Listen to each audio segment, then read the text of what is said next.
और ये भी देखिए कि टॉपिक पे जो है एक तस्वीर जो है एक बड़ी गलत रखी जाती है।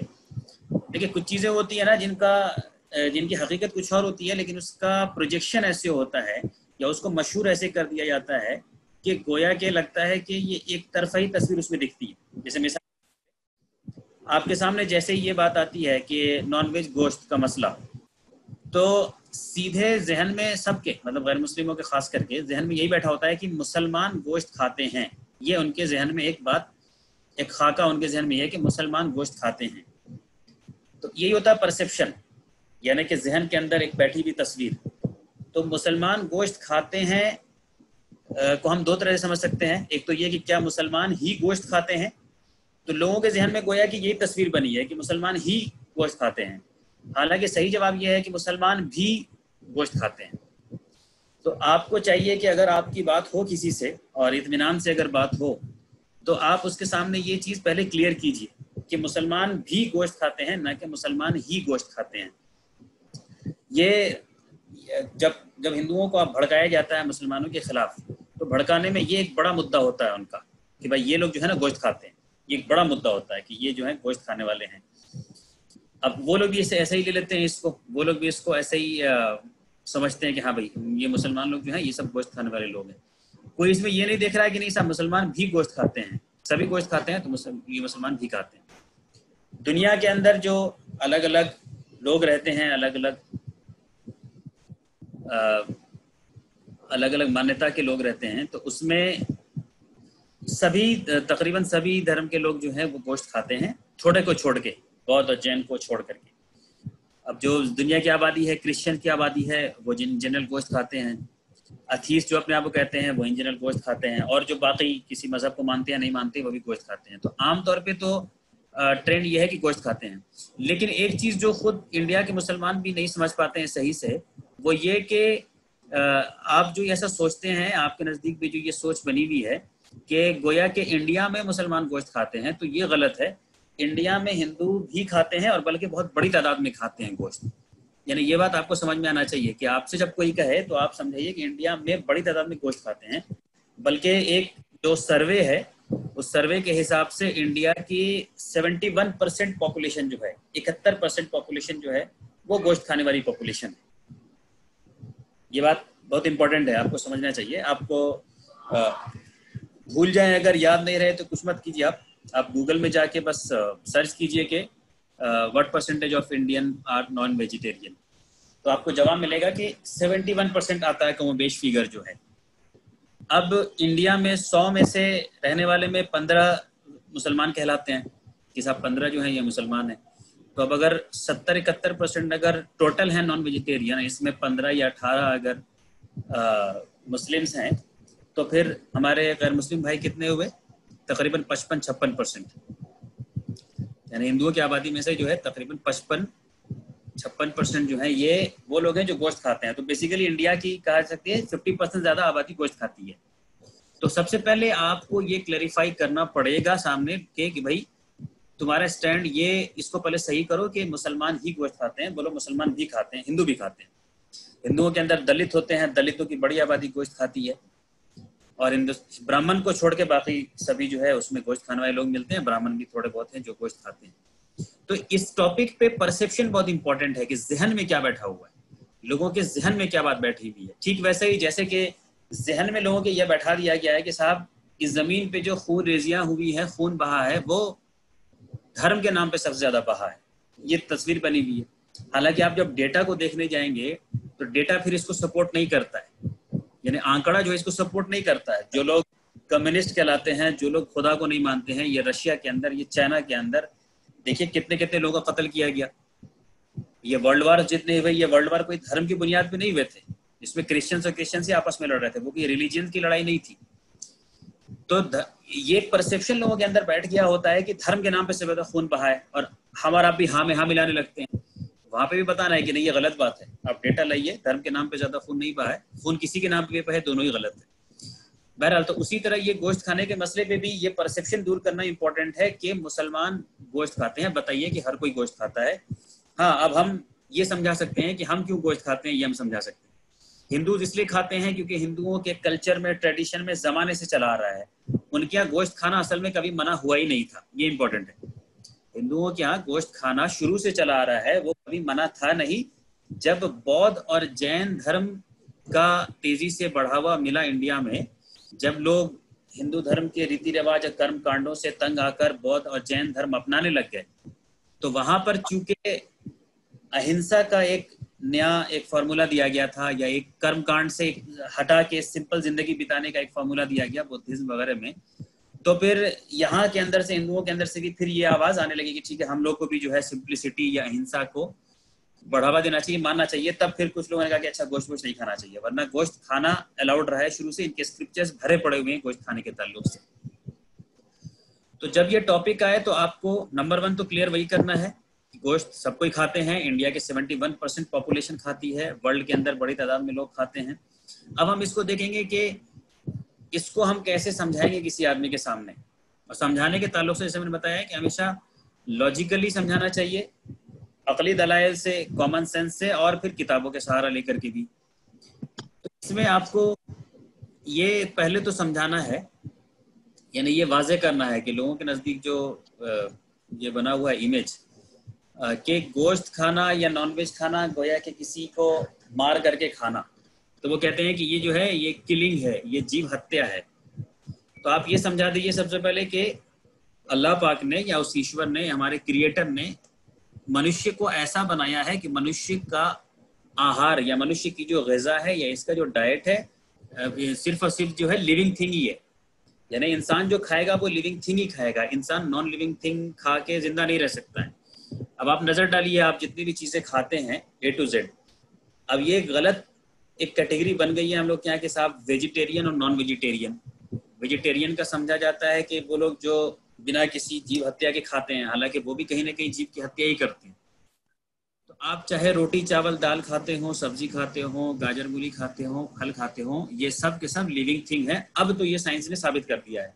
पहले के दौर में लोग नहीं जानते थे, तो पहले के दौर में शायद ये समझा जाता था कि ये गोया कि लिविंग थिंग नहीं है, लेकिन अब ये साबित हो गया है कि ये भी लिविंग थिंग है। तो चाहे आप वेजिटेरियन हो चाहे नॉन वेजिटेरियन हो, आपकी ग़िज़ा, आपका डाइट सिर्फ और सिर्फ लिविंग थिंग है। इस दुनिया में कोई भी आदमी जिंदा ही नहीं रह सकता नॉन लिविंग थिंग खा के। नॉन लिविंग थिंग खाने का मतलब है कि फिर आपको ईटा पत्थर भूसा ये सब खाना खा के जिंदा रहना पड़ेगा। तो ऐसा कोई भी नहीं करता, हर कोई जो है सो वो लिविंग थिंग ही खाता है। तो ये पहले क्लियर कर लीजिए कि डिस्कशन इस बात पे होना चाहिए कि क्या इंसान किसी दूसरे लिविंग थिंग को कंज्यूम कर सकता है या नहीं कर सकता है। अगर आंसर ये है कि नहीं, लिविंग थिंग को कंज्यूम नहीं कर सकता है, तो ठीक है, फिर किसी भी तरह का लिविंग थिंग का कंजम्पशन नहीं हो। फिर जो है खेतों से फसल को नहीं काटा जाए, फिर जो है गाजर मूली नहीं उखाड़ा जाए, फिर जो है सो फलों को नहीं तोड़ा जाए, फिर किसी भी तरह का खाना नहीं खाया जाए। और अब तो ये भी साबित हो गया है साइंटिफिकली कि ये जो पेड़ है, पौधे हैं, इनको भी दर्द का भी एहसास होता है। ऐसा नहीं है कि हम जब उनका फसल काट रहे हैं, हम जब गाजर मूली काट रहे हैं तो वहां पे दर्द नहीं होता है, उनको भी दर्द होता है, उनको खुशी की फीलिंग भी होती है, लेकिन उनके दर्द की आवाज़ जो है हमारे कान सुन नहीं सकते हैं। हमारे कान के जो सुनने का रेंज है 20 हर्ट्ज से लेके 20,000 हर्ट्ज, उससे बाहर का वो फ्रीक्वेंसी है, इसलिए हम सुन नहीं सकते हैं। लेकिन उनको भी दर्द होता है, उनको भी खुशी का एहसास होता है। बाज़ जगहों पे जो है फसल के अच्छे उगाने के लिए जो है म्यूज़िक को बजाया जाता है, म्यूज़िक प्ले किया जाता है कि इस अच्छे म्यूज़िक में ये जो है और अच्छा फील करते हैं और अच्छा इनका ग्रोथ होता है। तो फसल हो, वेज हो, जो भी चीज़ हो, वो सब के सब लिविंग थिंग है। उनके अंदर भी जो है फीलिंग्स भी है कुछ, जो कि अब हमें मालूम चलने लगा है। तो लिविंग थिंग या जानदार जिसको हम कहते हैं, उसको खाने की इजाज़त है या नहीं है, हम इस पर और आगे बढ़ते हैं। इसके बाद लोगों का जो क्वेश्चन होता है डायरेक्टली कि साहब आप जो है क्यों किसी को भी जानवर को भी जो है आप अपने मर्जी से खाइएगा, क्यों आप उसको इस्तेमाल कीजिएगा, ये आपको राइट जो है, ये आपको हक जो है, ये किसने दिया है कि आप उसको खाइएगा। ये एतराज़ जो है आता है लोगों की तरफ से। तो सबसे पहले तो और एक और बात कही जाती है हमारे यहाँ, हमारे इंडिया में, जैसे मैंने बताया था कि हमारे यहाँ लोग जो है इमोशनल ज़्यादा होते हैं, जज्बाती ज़्यादा होते हैं और फैक्चुअल कम होते हैं, हकीकत से कम बात करते हैं। तो इस इमोशन में क्या होता है, एक बात कही जाती है बड़ी हमारे इंडियन हिंदू ट्रेडिशन में कि सभी जीव जो है समान हैं, या फिर सभी जीव जो है वो सभी जीव जंतु एक ही परिवार से हैं, सभी एक ही फैमिली से हैं।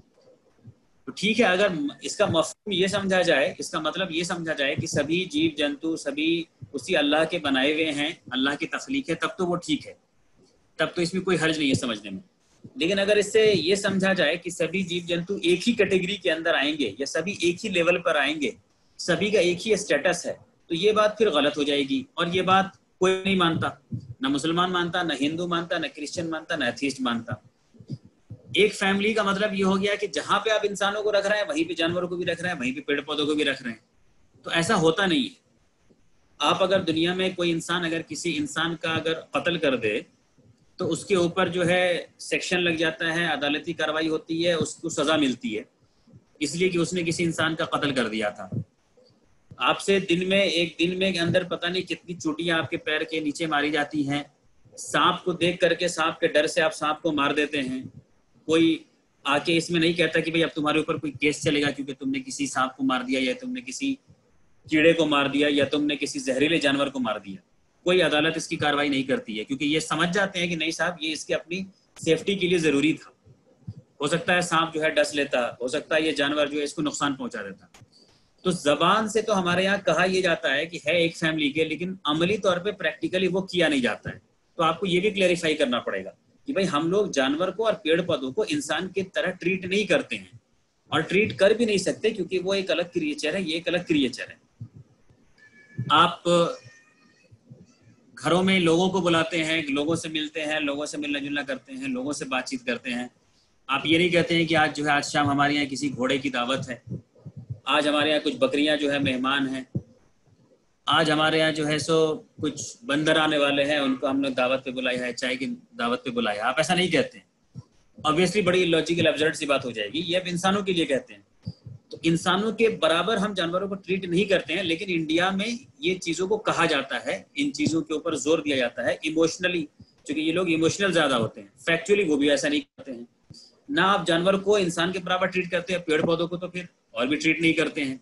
आपने कोई घास उखाड़ दिया, आप इतना फसल तोड़ लाए, जरूरत पड़ी तो पेड़ों को काट दिया, हजारों हजारों पेड़ों को काट दिया, लाखों लाखों पेड़ों को काट दिया।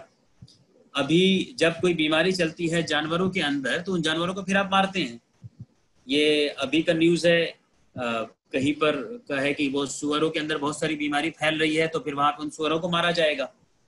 बर्ड फ्लू चलता है तो फिर आप उसमें चिड़िया को मारते हैं, चिकन फ्लू चलता है तो फिर चिकन को मारते हैं। तो बीमारियां चलती है तो आप जानवरों को मार देते हैं, तो क्या उनकी उसके ऊपर फिर केस होता है क्या उसके ऊपर कहा जाता है कि अरे भाई भारतीय परंपरा में, हमारे हिंदू सनातनी परंपरा में जो है ये सब एक ही परिवार के हैं, तो इनको मारा गया तो अब इसके खिलाफ कार्रवाई हो, केस हो? तो ऐसा कोई भी नहीं करता है।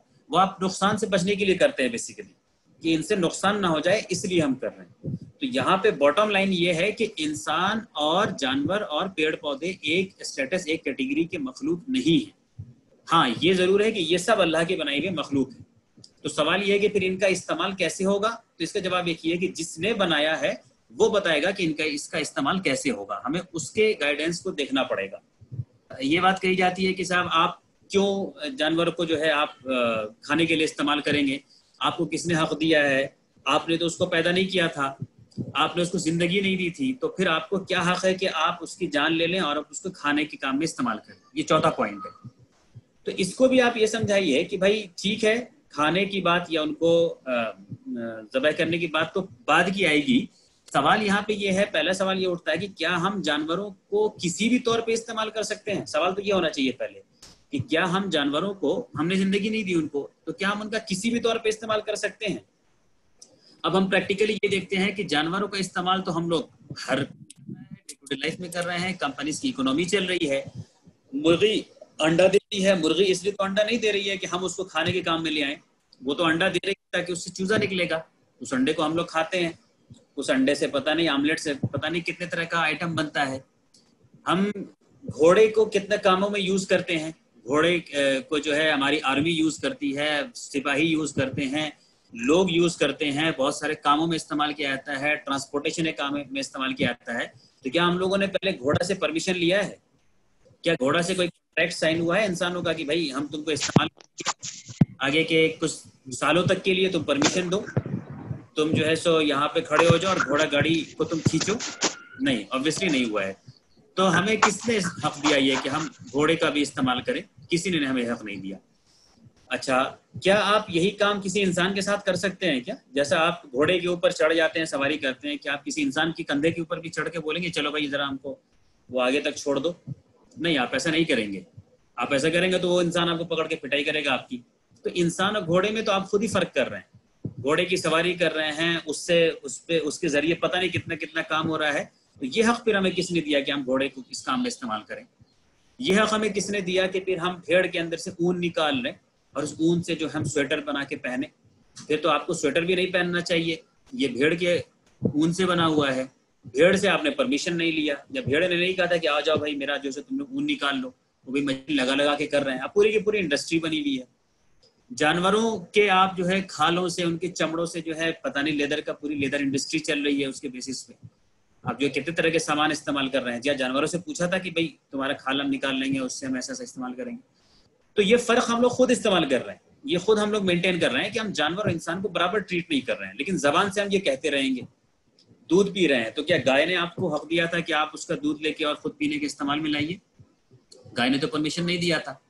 घोड़ा बेचारा शरीफ सा, गधा बेचारा शरीफ सा जानवर है, आप जितना उसके ऊपर बोझ रखते जाइए कुछ नहीं कहता है। तो फिर आप जो है उसके ऊपर बोझ रखे जा रहे हैं और उससे ढोने का काम ले रहे हैं। ये हक किसने दिया? तो जितने भी तरह का जानवर का इस्तेमाल है वो इस्तेमाल ही करना गलत हो जाएगा अगर आपकी लॉजिक यही है कि साहब हमको किसने राइट दिया उनको इस्तेमाल करने का या खाने का, या फिर हमने उसको जिंदगी नहीं दी है तो हम क्यों उसको जो है खाने के काम में लाएं। तो अगर खाने का काम गलत होगा तो उससे पहले का जो स्टेज सब है ये सारा का सारा स्टेज भी फिर गलत हो जाएगा। अब आप नजर दौड़ाइए जानवरों से कितने तरह का काम लेते हैं इंसान, अब काउंटलेस है ऐसी चीजें हैं। तो ये सब का सब भी गलत हो जाएगा। इसका मतलब कि फिर हम कह कुछ रहे हैं कर कुछ और रहे हैं, हमारे कहने और करने में जो है फर्क आ रहा है। इसका मतलब कुछ चीज है जो मिसिंग है हमसे। और मिसिंग ये है कि जिसने उस जानवर को बनाया था, जिसने हमें बनाया था, उसी ने ये तय किया, उसी ने ये हिदायत दी कि हम इनका इस्तेमाल कर सकते हैं या नहीं कर सकते। ये है इसकी बात। तो ये पार्ट भी जरा बड़े अच्छे से क्लियर हो जाना चाहिए आपके अंदर कि जानवरों का इस्तेमाल, चाहे वो आप अंडा खा रहे हो, चाहे वो आप दूध खा रहे हो, चाहे वो डेयरी प्रोडक्ट्स को यूज कर रहे हो, चाहे वो जानवर के बेसिस पे आप लेदर का यूज कर रहे हो, जितने भी तरह का काम है आप अपने घर पे चारों तरफ नजर डालेंगे कहीं ना कहीं आपको वो चीजें मिल जाएंगी।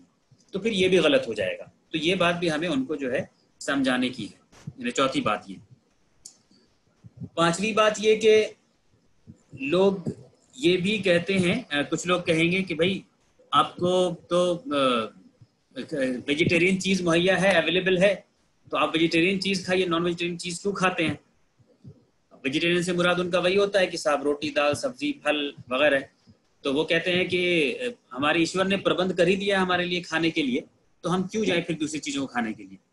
वैसे आदमियों को भी आप बहुत एक छोटी सी मिसाल देकर समझा दीजिए कि भाई दुनिया की एक अच्छी खासी ऐसी आबादी या अच्छा खासा ऐसा हिस्सा भी है जहाँ पे कि किसी भी तरह का वेजिटेरियन फूड अवेलेबल नहीं होता है। मिसाल के तौर पे ये जो ठंडे जगह होते हैं, जो बिल्कुल सर्द जगह होता है, ये जो रशिया का बहुत सारा इलाका है या आइसलैंड का इलाका है, और जो बिल्कुल कोल्ड आइस वाले कंट्रीज होते हैं, वहाँ पे कोई ऑप्शन नहीं होता फसल उगाने का या खेती करने का। वहाँ पे इंसान प्योरली जो है वो डिपेंडेंट होता है इसी जानवरों के ऊपर, मछलियों के ऊपर, इन्हीं सब चीज़ों के ऊपर डिपेंडेंट होता है। तो आप पूछिए कि भाई क्या वो लोग फिर क्या करेंगे? अगर ईश्वर ने मना किया था तो ईश्वर तो फिर ऐसे लोगों को भूखा मारने के लिए दुनिया में भेजा है कि ये कुछ खा ही नहीं सकते हैं, इनके पास खाने के लिए कुछ नहीं है, चूंकि वहाँ पे खेती नहीं हो सकती, वहाँ पे फसल नहीं उग सकता। वो तो सिर्फ और सिर्फ जानवरों पर ही डिपेंडेंट है, वो तो सिर्फ और सिर्फ मछलियों पर ही डिपेंडेंट है। तो वहाँ पे वो कहेंगे, ऐसे लोग कहेंगे कि हाँ नहीं ऐसे लोग वहाँ पे खा सकते हैं। तो आप कहिए कि भाई जब वहाँ के लोग खा सकते हैं, इसका मतलब कि फिर इंसानों के लिए तो मना ही नहीं हुई, ह्यूमन काइंड के लिए एज ए होल ये चीज जो है मना नहीं हुई। इसका मतलब यह है कि हमें और आपको फिर कुछ और समझना भी पड़ेगा। कुछ जगह तो ऐसे हैं डेफिनेटली जहाँ पे के इंसान कुछ और खा ही नहीं सकता है, वो सोनली इसी पे डिपेंडेंट होता है। तो अगर ये खाना गलत है, धर्म के विरुद्ध है, इंसानियत के खिलाफ है, बिल्कुल अमानवीय है, इनह्यूमन है, तो फिर ऐसे लोग तो फिर आगे सर्वाइव ही नहीं कर पाएंगे, बल्कि ये तो फिर मर जाएंगे। ये फिर आपको जो है उनको समझाना पड़ेगा। उसके बाद फिर आपको ये भी समझाना है इनको कि ये फूड साइकिल के ताल्लुक से, कि ये हमारे मालिक ने जो है हमारे लिए एक फूड साइकिल बनाया है। फूड साइकिल का मतलब जिसको कहते हैं आहार श्रृंखला, जिसमें कि इसमें अलग अलग लेवल पे अलग अलग कैटेगरीज के क्रिएचर होते हैं। जैसे कि जानवर हैं, जंगली जानवर हैं, वो जंगली जानवर होते हैं जो दूसरे जानवरों को खाते हैं। जैसे ये शेर है, चीता है, ये हिरन को खाता है या जेबरा को खाता है। उसी तरह ये हिरन है, ये जेबरा है, ये जो है घास फूस को खाता है। और इंसान को भी अल्लाह ने ऐसा बनाया है कि इंसान जो है ये इन कुछ जानवरों को भी खा सकता है और कुछ वेज को भी खा सकता है। तो ये जो एक साइकिल बनी हुई है, ये साइकिल नेचर के तरफ से ऐसा बना हुआ है कि जब हम उस मालिक की बात को मान के जिंदगी अगर गुजारेंगे तो ये साइकिल भी अपने आप को बैलेंस में मेंटेन किए रखेगी। वरना अगर ये बैलेंस गड़बड़ाएगा तो ये साइकिल भी फिर जो है गड़बड़ा जाती है। इसका एक सीधे से एग्जांपल देखिए कि आप तो ये सुनते चले आ रहे हैं कि साहब शेर चीता जो है ये हिरन को खाते हैं, जेबरा को खाते हैं और सैकड़ों तरह के जानवरों को खाते हैं। तो लॉजिकली ये लगना चाहिए लोगों को अकल से कि भाई ये इतने इतने जानवरों को खाएंगे तो इसका मतलब फिर ये जानवर तो खत्म हो जाएंगे, फिर ये जिन जिन जानवरों को खाते हैं। लेकिन हमारे पास जो डेटा है ये इसका उल्टा है। आमतौर पे हमें यही मिलता है कि जंगल में शेर कम हो रहा है, जंगल में चीता कम हो रहा है, इसीलिए फिर हम लोग क्या कैंपेन चलाया जाता है, सेव टाइगर्स, सेव लायन। इसलिए कि उस मालिक ने उसकी तादाद भी, उनके नंबर्स भी ऐसे रखे हैं कि अगर हमारे तरफ से गड़बड़ी नहीं हो, हम अगर डिसबैलेंस नहीं करें एनवायरनमेंट को, तो ये बैलेंस फिर बना रहेगा। तो अल्लाह ने ऐसा बैलेंस रखा है कि वो उनके नंबर्स वो बैलेंस रहेंगे, वो गड़बड़ाएंगे नहीं। ये इंसान का इंटरवेंशन होता है जिसकी वजह से प्रॉब्लम होता है। वरना आप देखिए इनकी जो तादाद होती है, हर दिन पूरे दुनिया में लाखों करोड़ों मुर्गियों को, चिकन को जो है लोग खाते हैं करोड़ों की तादाद में। उसी तरह लाखों जो है बकरी को या जानवरों को, दूसरे जानवरों को खाया जाता है। इसके बावजूद भी आपको ये सुनने को नहीं मिलेगा यूजुअली कि साहब चिकन की बहुत कमी हो रही है या बकरी की बहुत कमी हो रही है या भेड़ की बहुत कमी हो रही है। ये आपको नहीं मिलेगा न्यूज़ आपको सुनने में, क्योंकि ये तादाद, ये बैलेंस भी अल्लाह पाक ने बनाया हुआ है कि ये बैलेंस्ड वे में रहेंगे, प्रोवाइडेड कि तुम कुछ गड़बड़ ना करो। तो अगर जिन लोगों को लगता है कि नहीं साहब ऐसा नहीं खाना चाहिए, तो उनके हिसाब से तो हम बकरी और ये मुर्गी ये सब खाएंगे तो ये सब धीरे धीरे खत्म हो जाने चाहिए। बट ऐसा नहीं है, खत्म ये नहीं हो रहा है। खत्म ये हो रहा है कि इंसान जब जानवरों, जंगल के साथ जब ज्यादती कर रहा है तो वहाँ पे शेर कम हो जा रहा है, वहाँ पे टाइगर कम हो जा रहा है, वहाँ पे प्रॉब्लम आ जा रहा है। प्रॉब्लम यहाँ पे नहीं आ रहा है। तो ये चीज़ भी है, हमें जो है उनको समझाने की है, फूड साइकिल के समझाने की है। इसके बाद एक और बहुत इंपॉर्टेंट पॉइंट है, वो ये कि लोग ये कहते हैं कि ये जो आप खाते हैं जानवरों को, तो ये आप उसकी हत्या कर रहे हैं, मार रहे हैं, उसको कत्ल कर रहे हैं। तो अगर किसी जानदार की जान को लेना, किसी जानदार के, यानी कि पेड़ पौधे की बात अभी हम नहीं कर रहे हैं, अगर इन्हीं का लॉजिक ले लिया जाए, क्योंकि पेड़ पौधे में फिर कुछ लॉजिक ले आते हैं कि नहीं साहब देखिए पेड़ पौधे में तो जो है ना वो थोड़ा कम ये होता है, फैकल्टीज होता है। जैसे जानवरों में देखने का, बोलने का, सूंघने का ये सब होता है, पेड़ पौधे में थोड़ा कम होता है, तो इसलिए वो इससे अलग है। तो यहाँ पर जो है ना लोग फिर जानवरों को, पेड़ पौधों को फर्क कर देते हैं। तो ठीक है, जो उसका फर्क भी कर देते हैं तो वो ये समझ लें कि जब वो रोटी का एक निवाला अपने मुंह में डालने जा रहे हों, रोटी का एक टुकड़ा या चावल का एक लुकमा अपने मुंह में डालने जा रहे हों, तो ये समझ लें कि इस एक लुकमे के पीछे हजारों और लाखों कीड़े मकोड़ों की कुर्बानी शामिल है। हजारों लाखों कीड़ों की कुर्बानी के बाद जो है उनको ये रोटी का एक लुकमा नसीब हो रहा है। कैसे नसीब हो रहा है? आप जानते हैं कि जब खेतों में फसल को उगाया जाता है तो उस फसल को दूसरे कीड़े मकोड़े, ये टिड्डे नुकसान ना पहुंचाएं, इसके लिए उन कीड़े मकोड़ों और टिड्डों को मारा जाता है, उनको मारा जाता है। इसके लिए बाकायदा पेस्टिसाइड्स तैयार किए जाते हैं। पेस्टिसाइड का मकसद ही ये होता है कि इसके जरिए उन कीड़े मकोड़ों को मार दिया जाए। यानी आप कत्ल कर रहे हैं, यहाँ पे किसका कत्ल कर रहे हैं? कीड़ों मकोड़ों का। क्यों मार रहे हैं आप उसको? इसलिए मार रहे हैं ताकि आपकी फसल बची रह जाए। तो फसल बची रह जाए इसके लिए आप लाखों करोड़ों की तादाद में कीड़ों मकोड़ों को मार रहे हैं। उनको मारने के बाद आपने फसल को बचाए रखा, फिर आपने फसल को काटा, फिर उससे आप जो है रोटी और चावल खा रहे हैं। तो ये रोटी और चावल आपको ऐसी फ्री में नहीं मिल गया, बल्कि इसके पीछे हजारों और लाखों की तादाद में जो है कीड़ों की जान गई। अब वो कीड़े भी जानदार थे, और सिर्फ इसमें नहीं, खेती के दौरान तो अलग अलग स्टेजेस पे इनकी जान जाती है, बहुत अलग अलग स्टेजेस पे जान जाती है। जब जुताई होती है, जानवर जोतते हैं, उस टाइम प्लॉइंग जिसको कहते हैं, तो उस टाइम में भी इनके पैरों के नीचे दब के पता नहीं कितने कीड़े मकोड़े मर जाते हैं। अलग अलग स्टेजेस में जब भी काम हो रहा है, चाहे उसमें ट्रैक्टर चल रहा हो, चाहे उसमें कुछ भी चल रहा हो, तो वहां पे भी कितने सारे कीड़े मकोड़े नीचे दब के मर जा रहे हैं। तो अगर उसूल ये बनाया है कि किसी भी जानदार को हम यूज नहीं कर सकते या जान भी नहीं ले सकते, फिर आपको रोटी भी नहीं खाना चाहिए, फिर आपको चावल भी नहीं खाना चाहिए, फिर आपको खेत का कोई भी चीज नहीं खाना चाहिए बेसिकली। इसलिए कि वहां पर यानी पहले तो हम लोग बात कर रहे थे इस बात की कि फसल के अंदर भी जान होता है, हम तो उसकी बात कर रहे थे। अब हम बात कर रहे हैं कि इन जानवरों की कैटेगरी में से कुछ कैटेगरी के जानवरों की मौत, यानी ये इंसेक्ट्स हैं, ये कीड़े मकोड़े हैं, ये टिड्डे हैं, जो बहुत सारे हैं, और थोड़ी मोड़ी तादाद में नहीं, हजारों या शायद करोड़ों की तादाद में मौत होती है उनकी एक एक खेत के अंदर में, साल भर के अंदर में। तो अगर ये कहा जाए कि एग्रीकल्चर या pesticide industry is the largest killing industry in the world, तो ये गलत बात नहीं होगी। Killing as per their definition, यानी किलिंग जिसको वो लोग कहते हैं उसके हिसाब से अगर किलिंग है या हत्या है, तो उस हिसाब से तो सबसे ज्यादा हत्या तो फिर हमारे खेतों में हो रहा है। सबसे ज्यादा हत्या हम जो है सो केमिकल इंडस्ट्रीज में कर रहे हैं, जहाँ पे हम पेस्टिसाइड्स बना रहे हैं। तो इससे ये मालूम चला कि फिर हमें कहीं ना कहीं ये फर्क करना पड़ेगा कि क्या चीज को हम इस्तेमाल कर सकते हैं, क्या चीज को इस्तेमाल नहीं कर। बहुत सारे हमारे भाई ये भी कहते हैं, वो ये कहते हैं हमारे तो भाई कि भाई जब हमें ईश्वर ने नहीं ऐसा बनाया है कि हम उसको जानवरों को, या ईश्वर जब नहीं चाहता है कि हम जानवरों को खाएं तो हम क्यों खाते हैं। तो वो लोग इसी तरह से कहते हैं, जब हमारा मालिक नहीं चाहता तो हम क्यों खाएं। तो अब ये देखिए कि क्या हमारा मालिक वाकई ये चाहता है कि हम नहीं खाएं, या वो ये चाहता था कि हम इसको भी खाएं। अगेन ही वाली बात नहीं है, बल्कि भी वाली भी हम खाएं। तो ये हम लोगों को जो है देखना पड़ेगा। तो इसमें कुछ थोड़े सी चीज़ों को देखिए तो बहुत क्लियर हो जाता है कि अल्लाह पाक ने जो इंसानों को जो बनाया है, तो ये इंसान अपने आप से बन के नहीं आ गया है।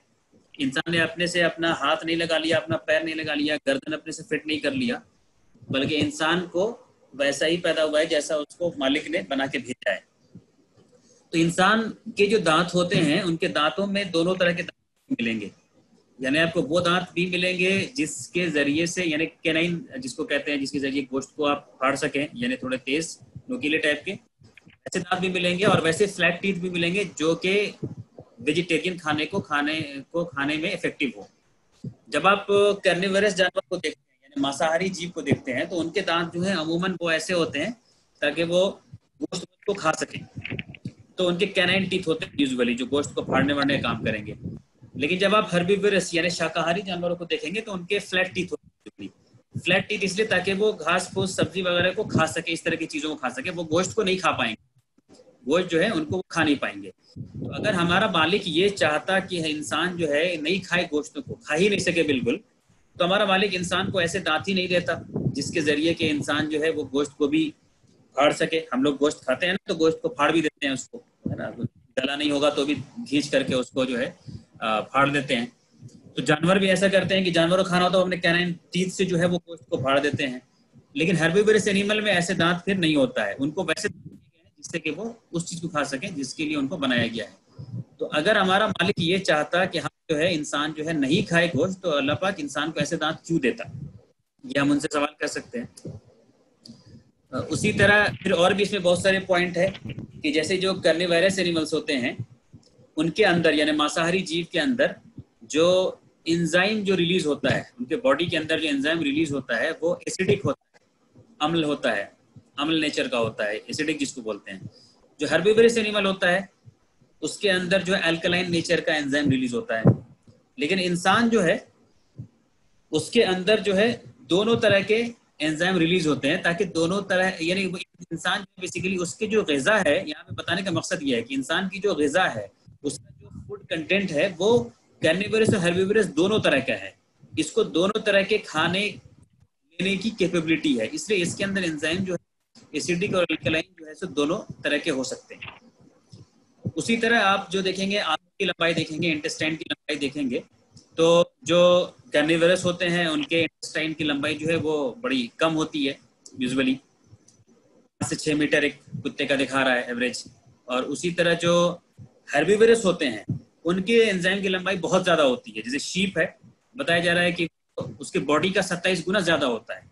तो कार्निवरस का बहुत कम हो रहा है, हर्बीवरस का बहुत ज्यादा होता है। और आप जानते हैं कि ये जो डाइजेस्टिव सिस्टम है ये खाने को पचाने में हेल्प करता है। इंसान का जो है ये इन दोनों के बीच का होता है। तो इससे भी गोया कि एक इशारा ऐसा मिल रहा है कि जैसे इंसान फूड का जो हैबिट होगा इंसान के खाने का जो हैबिट होगा वो इन दोनों तरह के जानवरों को होगा या इन दोनों तरह के जानवरों के बीच का होगा, ये समझ लीजिए। तो बहरहाल यहाँ पे मैंने 2-3 एग्जाम्पल दिए आपको, 2-3 हवाले दिए, ये बताने के लिए, जस्ट इस सवाल के जवाब के लिए कि जहाँ पे लोग ये कहते हैं कि हमारा ईश्वर नहीं चाहता है कि हम वो खाएं तो हम क्यों खाते हैं, तो वो ये समझाने के लिए कि ईश्वर ने जो बनाया है हमको, उसने जो हमारी संरचना की है, तख्लीक की है, वो ऐसी की है कि जैसे हमारा खाने का जो सिस्टम होगा, मामला होगा, वो इन दोनों तरह के जानवर जैसा होगा। तो हम वो भी खा सकते हैं, ये भी खा सकते हैं, ऐसा हमारे मालिक ने हमको बनाया है। तो ये तो कुछ अकली दलाइल थे, लॉजिकल आर्गुमेंट्स थे, जो कि हम उनके सामने रख सकते हैं। और इसके अलावा और भी बहुत सारे आर्गुमेंट्स जो आप रख सकते हैं उनको। तो इसमें अगेन हमारा मकसद ये नहीं होगा कि हम उनको नीचा दिखा दें या डिफीट कर दें, बल्कि हमारा मकसद होगा ध्यान इस तरफ अट्रैक्ट करना कि ये चीज़ें उनके पास मिसिंग है, ये चीज़ें इन चीज़ों के ऊपर वो गौर नहीं कर रहे हैं।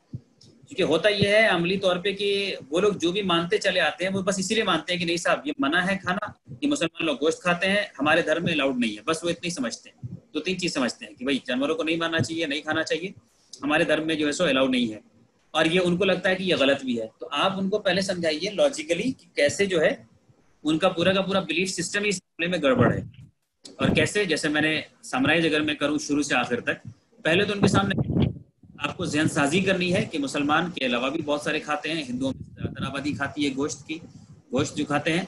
दूसरी बात ये आपको उनके सामने वाजे करना है कि इंसान सिर्फ और सिर्फ लिविंग थिंग ही खा सकता है, उसकी कुछ खाएगा ही नहीं, वरना वो जिंदा ही नहीं रहेगा। फिर आप ये समझाइए कि इंसान, जानवर, पेड़ पौधे को एक कैटेगरी में रखना गलत है, क्योंकि ऐसा कोई भी अमल नहीं करता, आप भी अमल ऐसा नहीं करते। आप सांप को जहरीला देखेंगे तो मार देंगे, आपको कोई जानवर आपके ऊपर भड़केगा तो आप उसको मार देंगे, आप ऐसा इंसान के साथ नहीं करते हैं। चौथा, आप ये समझिए कि जानवरों का इस्तेमाल वो भी करते हैं, उनको किसने हक दिया है? स्वेटर नहीं पहन सकते, फिर लेदर का पर्स नहीं रख सकते, फिर कोई भी काम, कोई भी चीज, फिर आप घर में फर्नीचर भी नहीं रख सकते, पेड़ों को काट करके उसको बनाया है, लकड़ी बनाया गया है, घर में हर तरह का लकड़ी का आइटम गलत हो जाएगा। तो ये चीजें फिर आप समझाइए। फिर आप ये दिखाइए उनको कि कैसे वेजिटेरियन फूड खाने वाले लोग भी उस खाने के पीछे ये गौर करें कि कैसे जानवरों, हजारों, लाखों, करोड़ों, अरबों कीड़े मकोड़ों की मौत होती है, उसको मारा ही जाता है इसलिए ताकि आपको ये खाना मिल सके। तो आपके वेजिटेरियन फूड मिलने के लिए जरूरी होता है कि इन सबको जो है आप मारें, ठीक है। उसके बाद फिर अगर कोई ये कहते हैं कि नहीं हमें ऊपर वाले ने ऐसा नहीं बनाया है, तो आप बताइए कि ऊपर वाले ने कैसा बनाया है हमें। हम लोग अपनी मर्जी से नहीं आ गए दुनिया में, अपने आप को डिजाइन नहीं किया खुद से। उसने हमारे दांतों को, हमारे डाइजेस्टिव सिस्टम को, हमारे बॉडी को ऐसा बनाया है कि ये दोनों तरह के खाने को ले सकता है। अच्छा, ये जो जंगली जानवर है, जैसे अब ये जंगली जानवर शेर है, चीता है, कितना भी भूखा रहेगा, आप उसके सामने फल सब्जी जाके रख देंगे तो वो ऐसा नहीं है फल सब्जी खाएगा, क्योंकि उसको ऊपर वाले ने ऐसे ही प्रोग्राम करके बनाया है। वो फल सब्जी नहीं खाएगा, चाहे उसका बॉडी उसके लिए नहीं है, सूटेबल नहीं है। उसका बॉडी सिर्फ जानवरों को खाने के लिए सूटेबल है, गोश्त के लिए सूटेबल है।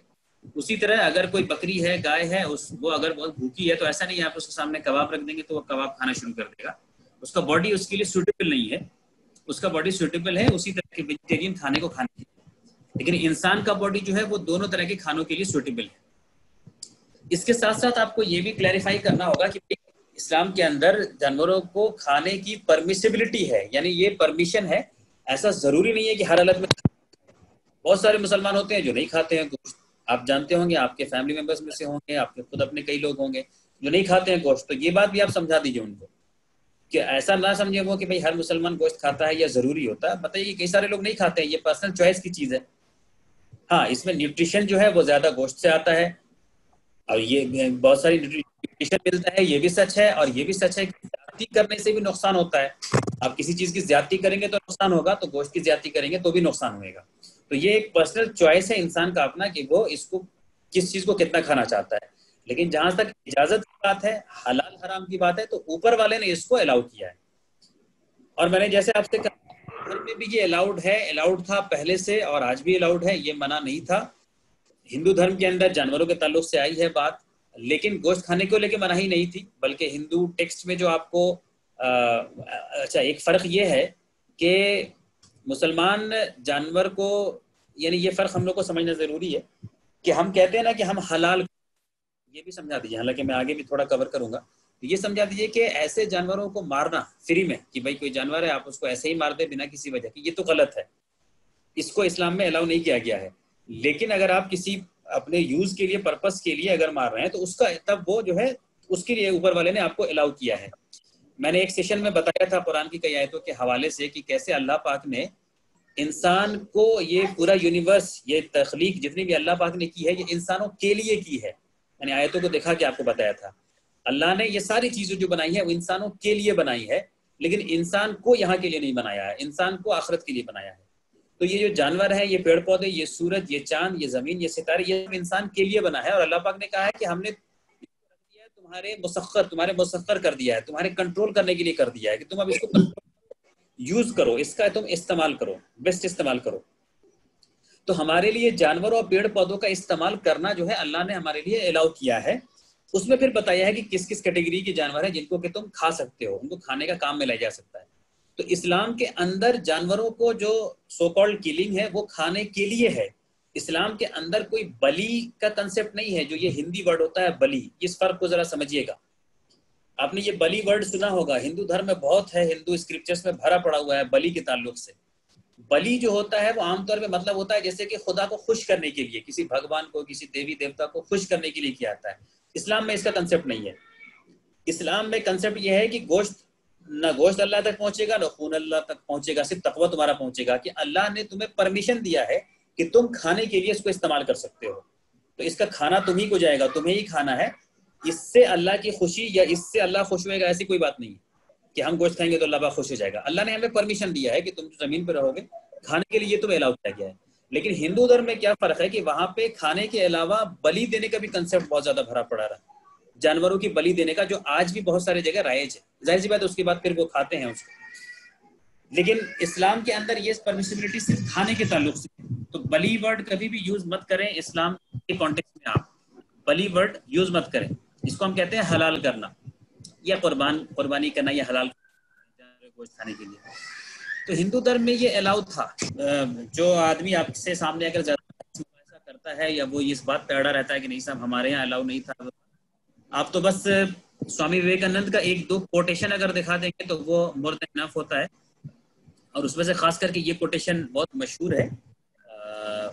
इसमें से एक मैं दिखा दूं, एक और मैं आपको दिखाऊंगा, जिसमें इन्होंने कहा है कि there was a time in this India when without eating beef no Brahmin could remain Brahmin. Basically Vivekananda ji ने जो है ना इस बात की वकालत की, एडवोकेसी की थी कि हिंदुओं को गोश्त खाना चाहिए और गाय का गोश्त खाना चाहिए। और इसी के आगे के रेफरेंसेस में उन्होंने बताया है कि, और उनका रीजन ये था कि साहब ये जो कॉम्पिटिटिव वर्ल्ड है, इस कॉम्पिटिटिव वर्ल्ड में इंडिया वाले बड़े पीछे रह जाएंगे, क्योंकि दुनिया के बाकी लोग गोश्त खा रहे हैं, दुनिया के बाकी लोग गोश्त खा रहे हैं, इंडिया वाले अगर नहीं खाएंगे तो ये बड़े पीछे रह जाएंगे, इसलिए इंडिया वालों को भी गोश्त खाना चाहिए। मैं आपको इसका एक आध हवाला और दिखाऊंगा।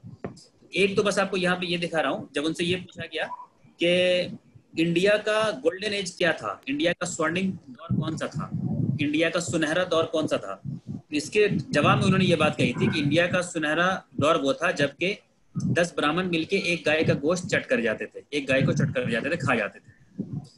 तो यहाँ पे एक कोटेशन है कि there was a time in this very India when without eating beef no Brahmin could remain a Brahmin. ये आपको मैं एक दो बस कोटेशन दिखा दूं, जो आपको जरूरत पड़े तो आप किसी को दिखा सकते हैं। इन्होंने ये कहा, इनकी किताब है इनकी जिंदगी के ऊपर, the complete work of Swami Vivekananda, ये बहुत मशहूर है। इसमें इनकी बहुत सारी बातें हैं जो हमारे लिए भी बहुत इफेक्टिव है काम की। तो यहाँ पे बहरहाल इन्होंने ये कहा है, वॉल्यूम 5 का एक है reference, in what way do you see this importance of Buddhism in India today? It is obvious and overwhelming. You see India never loses anything and only she takes time to turn everything into bone and muscle. Buddha dealt a blow at animal sacrifice from which India has never recovered. And Buddha said, kill no cows and cow killing is an impossibility with us. तो मैंने आपसे कहा था ना शुरू में कि हिंदू धर्म में शुरू से था ये, जब बौद्ध धर्म और जैन धर्म जब फैलना शुरू हुआ तो उस वक्त चूंकि इतना ज्यादा कर्म कांड, इतना ज्यादा अंधविश्वास इंडिया के हिंदुइज्म के अंदर था कि उससे तंग आकर के लोग बौद्ध धर्म की तरफ जाने लग गए थे। तो बुद्धा की टीचिंग में से ये थी कि किल नो काउस। तो इसमें इन्होंने कहा है कि बुद्धा ने जो ये बताया किल नो काउस, उससे हमारे यहाँ जो है एकदम इम्पॉसिबल हो गया, हमारे यहाँ भी नामुमकिन हो गया गाय का गोश्त खाना। और उन्होंने कहा कि बुद्धा ने ऐसा झटका दिया हम लोगों को एनिमल सेक्रीफाइस के ताल्लुक से, जिससे कि इंडिया आज तक रिकवर नहीं हो पाया है। यानी ये कहना चाह रहे हैं कि एनिमल सैक्रिफाइस, जानवरों की कुर्बानी यहाँ पे ट्रेडिशन में रही है, हमेशा से रही है। लेकिन ये बुद्धा ने जो ये सब फंडा ले आए, कंसेप्ट ले आए, इससे हम लोग रिकवर नहीं हो पा रहे हैं, इससे हम लोग कभी रिकवर नहीं हो पाएंगे। ये इनका स्वामी विवेकानंद जी का कहना है। फिर एक और आपको बताया, ये बीफ खाने के ताल्लुक से, ब्राह्मण के ताल्लुक से, ये ब्राह्मण की बात हो रही है, नॉर्मल हिंदूज की बात नहीं हो रही है।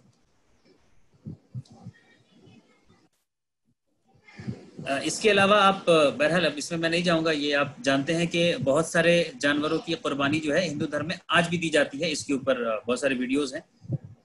बहरहाल हमारा उसमें मकसद ये नहीं होता है कि हम इस तरह की चीज़ें उनके साथ लाके शेयर करें, लेकिन बहुत सारे वीडियोस आज भी अवेलेबल हैं जहाँ पे बड़ी तादाद में जानवरों की जो है इनके यहाँ बलि दी जाती है, और आपको मालूम होगा कि वो बिल्कुल सीधे गर्दन काट दिया जाता है, वो बिल्कुल झटका होता है। वो सीधे जानवरों को लेते हैं और जो झटका देके उनको जो है काट देते हैं। इसमें एक बात और लास्ट में ये आती है कि कुछ लोगों को ये भी रहता है कि साहब जानवरों को जब गोश्त खाते हैं या काटते हैं तो जो है उनको बहुत ज़्यादा पेन होता है, उनको बहुत ज़्यादा दर्द होता है। तो कुछ साइंटिफिक एक्सपेरिमेंट्स किए गए हैं, और उस साइंटिफिक एक्सपेरिमेंट्स में ये साबित किया गया है कि ये जो एक तो झटका का तरीका होता है जिसमें कि जानवर को आप सीधे गर्दन काट देते हैं, वो तरीका, और एक वो तरीका है जो इस्लाम बताता है कि बस उसकी जो है गले के थोड़े से जो है नस को वो काटा जाए और उससे जो है खून को निकलने दिया जाए। तो ये ज़बीहा जिसको हम कहते हैं, तो ये ज़बीहा में जानवर जो है कंपैरेटिवली काफ़ी कम पेन के साथ उसकी मौत होती है। ये बार बार आता रहा है, ये रिसर्च वर्क कई बार आता रहा है, ये लेटेस्ट अभी भी टाइम्स ऑफ इंडिया में हाल में भी आया है। तो इसका लिंक भी हम आपको शेयर कर देंगे। तो जो जानवर जो ज़बीहा के वक्त जो छटपटाते हुए दिखते हैं कि बहुत वो छटपटा रहे हैं, वो बहुत, तो वो बेसिकली खून के निकलने से जो उनके अंदर जो प्रेशर का डिफरेंस हो जाता है बॉडी के अंदर, तो वो डिफरेंस ऑफ प्रेशर की वजह से वो बेसिकली छटपटाना, हमें आपको लगता है कि गालिबन कि वो छटपटा रहा है, लेकिन असल में वो डिफरेंस ऑफ प्रेशर की वजह से जो है उनका बॉडी वैसे वो रिएक्ट करता है। अदरवाइज उनको कंपैरेटिवली कम पेन होता है। ये कई बार एक्सपेरिमेंट किया जा चुका है कई दौर में, और साइंटिफिकली ये भी बात फिर सामने आती है कि भाई चूंकि ज़बीहा के अंदर जो है खून निकलने दिया जाता है, और खून के अंदर जो है बहुत सारी बीमारियां और गंदगियां होती हैं, जर्म्स बैक्टीरियाज होते हैं, तो वो भी उसके साथ बॉडी से निकल जाते हैं। इसलिए इंसान के अंदर जो है वो बीमारी फैलने का डर भी जो ज़रा वो कम रहता है ज़बीहा के अंदर। तो ये ज़बीहा का जो तरीका है, ये इसको साइंटिफिकली जो है ये ज़्यादा एक सही तरीका बताया जाता है। और उनको बताया था आपको कि यहूदियों के अंदर भी जो है इस तरह की चीज़ें हैं, वो लोग भी ज़बह अपने यहाँ करते हैं, कोशर कहते हैं वो लोग अपने यहाँ हलाल खाने को। जहाँ तक हिंदू स्क्रिप्चर की बात है, तो मैंने बताया हिंदू स्क्रिप्चर में तो बहुत हिस्सा है, खासकर इसमें जो मनुस्मृति की किताब है इनकी, इस मनुस्मृति किताब के अंदर तो बहुत सारे मंत्र ऐसे हैं जो गोश्त खाने के बारे में कमांड करते हैं, गोश्त खाने के लिए कहते हैं, और गोश्त खाने के ऊपर जोर देते हैं। और लॉजिक भी ये दिया गया है मनुस्मृति में, मनुस्मृति का लॉजिक ये है कि जो मार रहा है उसको भी ईश्वर ने बनाया है, जो मरने वाला है उसको भी ईश्वर ने बनाया है, इसलिए इसमें कोई हत्या की बात नहीं है। इसलिए जो इसमें कोई हत्या की बात नहीं है। मनुस्मृति 5वां चैप्टर है, 5वां आप अवेलेबल हर जगह इजीली अवेलेबल रहता है, नेट पे मिल जाएगा। तो 5वां चैप्टर को आप पढ़ेंगे 1 से लेके 30, 35, 40 मंत्र तक, उसमें बहुत सारे मंत्र आपको मिल जाएंगे मनुस्मृति में भी। इसके अलावा वेदों में और भी बहुत सारी किताबों में इनके जो है वो गोश्त खाने के ताल्लुक से फिर बहुत सारे रेफरेंसेस हैं। यहाँ पे मैं एक चीज़, और मैंने एक चीज़ आज ही जो है वो लिखा है और आज मैंने बहुतों के साथ शेयर भी किया है। वो इसलिए शेयर किया क्योंकि फिर एक ये बार बार एक हाल में आजकल जो है मीडिया की तरफ से एक कैंपेन छेड़ा गया था मुसलमानों के खिलाफ हलाल खाने को लेके। आप लोगों ने भी सुना होगा, हर जगह बात आ रही थी कि ये हलाल खाना, मुसलमान हलाल खाना खाते हैं। तो ये चूंकि मीडिया में काफ़ी आ रहा था और इसके ऊपर मेरे पास बहुत सारे लोगों ने क्वेश्चंस भी किए थे, तो जब आंसर दिया मैंने तो सोचा कि उसको फिर एक आर्टिकल की शक्ल में उसको लिख देते हैं। आप में से कईयों को मिला भी होगा आज, जिसमें ये बताया मैंने कि कैसे सनातन धर्म के अंदर भी जो है हलाल खाने की बात कही गई है, कि सनातन धर्म में हलाल खाने की बात की गई है। इसमें पहले समझाया है कि हलाल होता क्या है, तो बताया है कि साहब हलाल एक अरबी ज़बान है जिसका मतलब होता है कि जो परमिशेबल है तुम्हारे लिए, जो जायज़ है तुम्हारे लिए। और कुरान में अलग अलग कॉन्टेक्स्ट में इसको इस्तेमाल किया गया है हलाल को, हलाल खाना, हलाल रिश्ता, अलग अलग कॉन्टेक्स्ट में है। तो खाने के ताल्लुक से भी हलाल की बात आती है। अब ये जो मीडिया कैंपेन चलाती है इंडिया में, तो एक तो ऑब्वियसली ये निगेटिव वे ही में चलाती है और हिंदुओं के अंदर बस एक गलती जानकारी भरती है, उनके अंदर सही जानकारी तो भरती नहीं है। तो अभी इन लोगों को ये भी नहीं मालूम होगा कि हलाल का मतलब जो है वो परमिशेबल होता है या हलाल जो है वो दूसरे सेंस में भी यूज होता है। इनको लगता होगा सिर्फ खाना ही हलाल होता है, उनके नजदीक अभी ये जा रहा है मैसेज। तो पहले तो उनको समझाइए कि साहब हलाल जो है अरबी का ज़बान का वर्ड है, इसका मतलब होता है परमिसिबल। फिर समझाइए उसको कि हम जो है मुसलमान जो हैं, ये मुसलमानों के लिए आम हालात में किसी भी जानवर को कत्ल करना मना है। कुरान में आई है कई बार बात कि किसी भी नफ्स को जो है बिना वजह, बिना किसी रीज़न के जो है उसका जान लेना जो है ये नहीं करना है हमें। वो वजह जहाँ पे हमें ज़रूरत है, जहाँ पे हम अपनी जायज़ ज़रूरत को पूरा करना, वहाँ पे इनका इस्तेमाल फिर कर सकते हैं। तो इनमें से एक ज़रूरत होती है हमारे खाने की। तो जब हम खाने के लिए इनको हम अगर कत्ल करने जा रहे हैं, मारने जा रहे हैं, तो हम कहते हैं इसको कि अब ये हलाल है, यानी हलाल करो इसको। यानी कि ये हलाल ऐसे नहीं था आप सिर्फ शौक के लिए मारने जा रहे हैं या बस ऐसे ही उसको मार के छोड़ देना चाह रहे हैं, तो वो हराम है, वो गलत है। खाने के लिए इस्तेमाल करना है तो कह रहे हैं अच्छा हम इसको हलाल कर रहे हैं। तो ये भी फिर सवाल आता है कभी कभी कि अच्छा आप लोग अल्लाह का नाम क्यों लेते हैं, बिस्मिल्लाहिर्रहमानिर्रहीम कह के क्यों करते हैं? उनको लगता है जैसे कि किसी को मारने से पहले बिस्मिल्लाहिर्रहमानिर्रहीम कहना है या अल्लाह अकबर कहना है। तो अब फिल्मों के जरिए भी फिर उनके जहन में भर दिया गया ये बात कि मुसलमान जब किसी गैर मुस्लिम को मारेंगे तो वो फिर अल्लाह अकबर चिल्लाएंगे या बिस्मिल्लाहिर्रहमानिर्रहीम कहेंगे। तो अब हिंदू ये समझने लगते हैं कि किसी को मारने के लिए भी मुसलमान लोग जो है ना बिस्मिल्लाहिर्रहमानिर्रहीम कहते हैं। हालांकि ये बिल्कुल ही डिसकनेक्टेड बात है।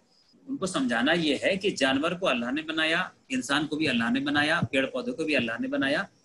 अल्लाह ने जानवर, पेड़ पौधे, सारे चीज़ों को इंसान के मातहत किया है, इंसान के कंट्रोल के लिए किया है। इंसान इसका इस्तेमाल जायज़ ढंग से करेगा। इंसान के इस जायज़ ढंग से इस्तेमाल में ये शामिल है कि वो खाने के लिए इस्तेमाल कर सकता है।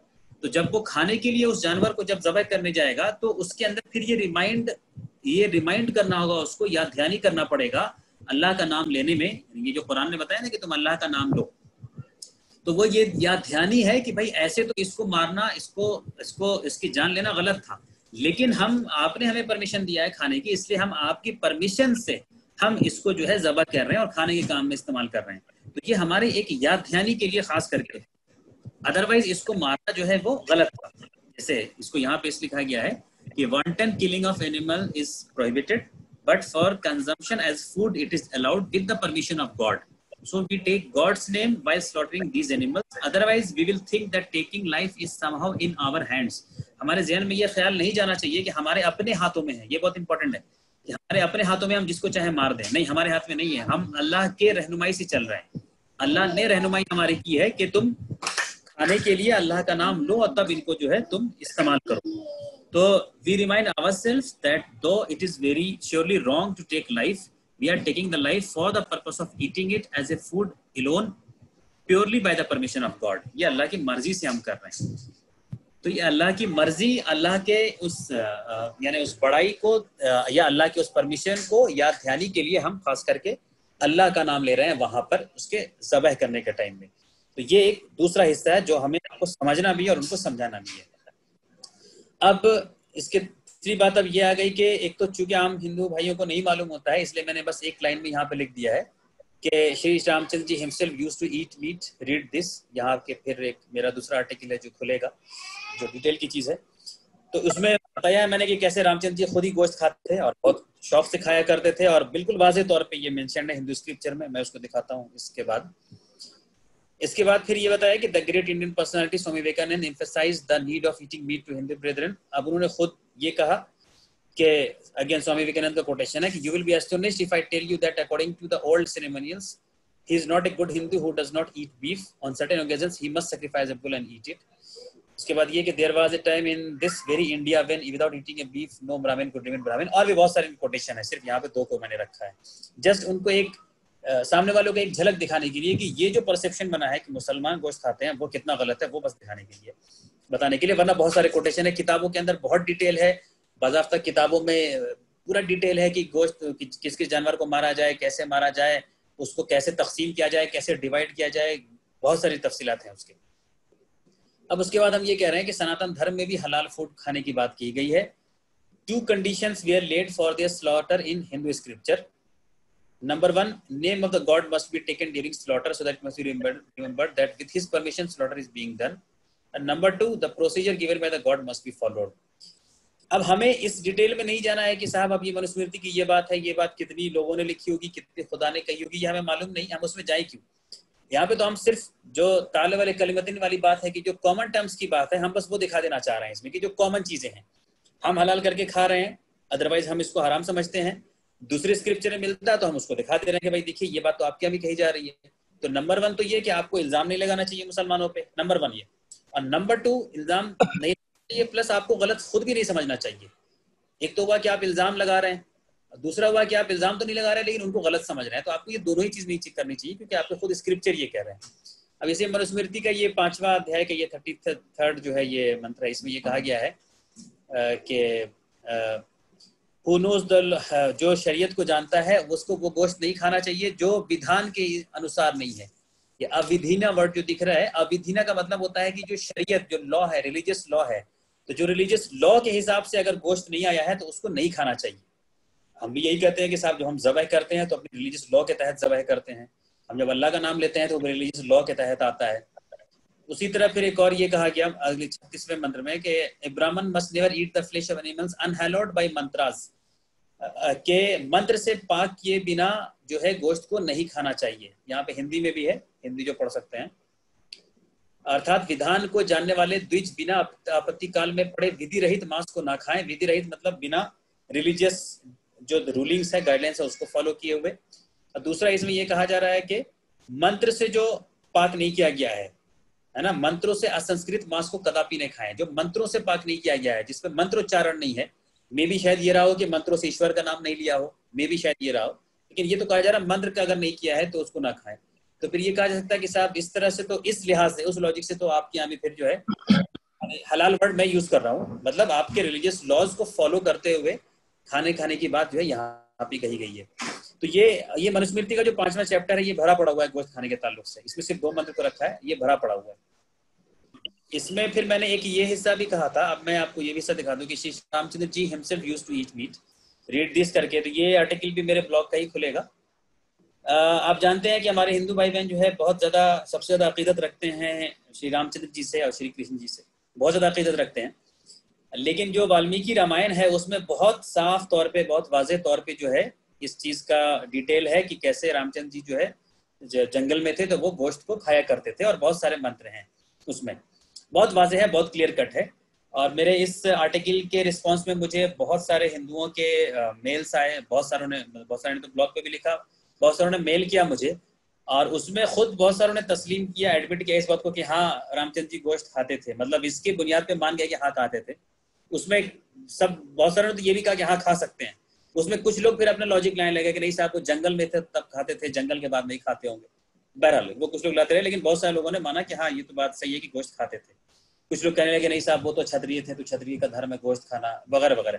मेरे कहने का मतलब ये कि जब आप ये चीज़ दिखाएंगे उनको तो फिर उनके इल्जाम फिर सबड्यूट हो जाते हैं, कम हो जाते हैं या ख़त्म हो जाते हैं, तो खुद ही पे समझने लगता है कि हाँ ये बात सही है। लेकिन ये आर्टिकल मैंने इसलिए नहीं लिखा था कि वाल्मीकि रामायण में गोश्त खाने की बात है, ये मकसद नहीं था। मकसद ये था कि उस जो गोश्त खाने की बात आई है उसको कैसे कुछ पब्लिकेशंस जो हैं वो झूठ उसको इंटरप्रेट कर देते हैं, उसके लिए मैंने एक्चुअली इसको लिखा था। आप समझ लीजिएगा, मैं समझाने की कोशिश करता हूँ। जैसे एक है ये वाल्मीकि रामायण का, तो इसमें एक सोर्स जो है जो मैंने लिया, सोर्स वाल्मीकि.IIT, ये भी हिंदू सोर्स है जिसमें ट्रांसलेशन किया गया, और ये सही ट्रांसलेशन किया गया।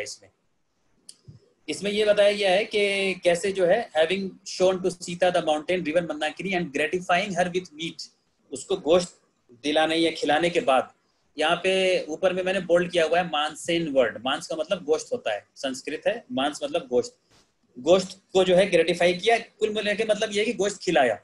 फिर आगे ये बात चल रही है इसमें, this meat is sacred, this is savoury roasted in fire. तो वो सीता कह रही है कि ये गोश्त बड़े अच्छे ढंग से पका हुआ है, बड़ा मजेदार है, बहुत अच्छा है गोश्त है, बहुत अच्छा लग रहा है। ये बहुत सीधा सा श्लोक है, इसका ट्रांसलेशन इसका ऐसा ही है। लेकिन एक हिंदू किताबों का एक पब्लिकेशन है, गीता प्रेस कहलाता है, बहुत मशहूर है, ये गोरखपुर से में है इसका हेड ऑफिस। जो नॉर्थ इंडिया के लोग हैं वो लोग सभी जानते होंगे इसको। गीता प्रेस गोरखपुर का आपको जो है किताब जो है की दुकान आपको अक्सर नॉर्थ इंडिया में रेलवे स्टेशन पे मिल जाएगी आपको।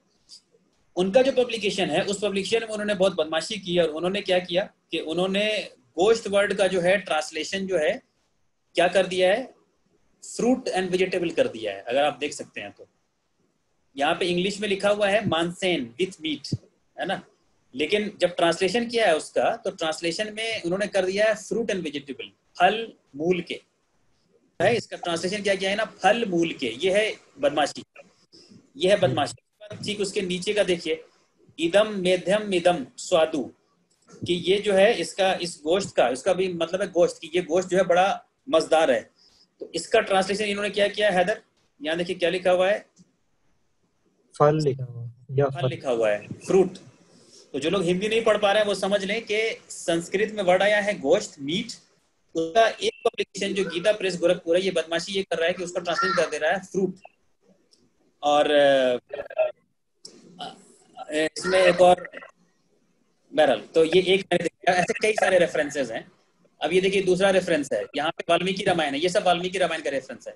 तो तत्र हत्वा चतुर महामिर्गान, तब उन चारों जानवरों को मारने के बाद, हत्वा जो है हत्या से बना है, हत्या मतलब मारना, हत्वा मतलब मार के, उन चारों जानवरों को मारने के बाद फिर आगे कुछ बात चल रही है, क्या क्या जानवर है वो बताया गया।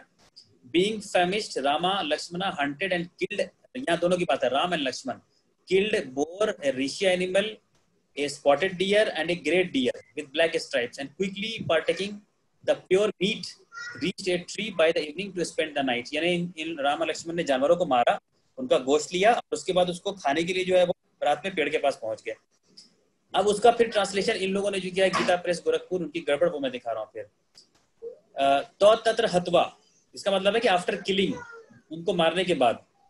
लेकिन इसका ट्रांसलेशन में क्या है, भी क्या किया इन्होंने, हाँ गोश्त जो था कंदमूल कर दिया उसको कि ये कंदमूल था।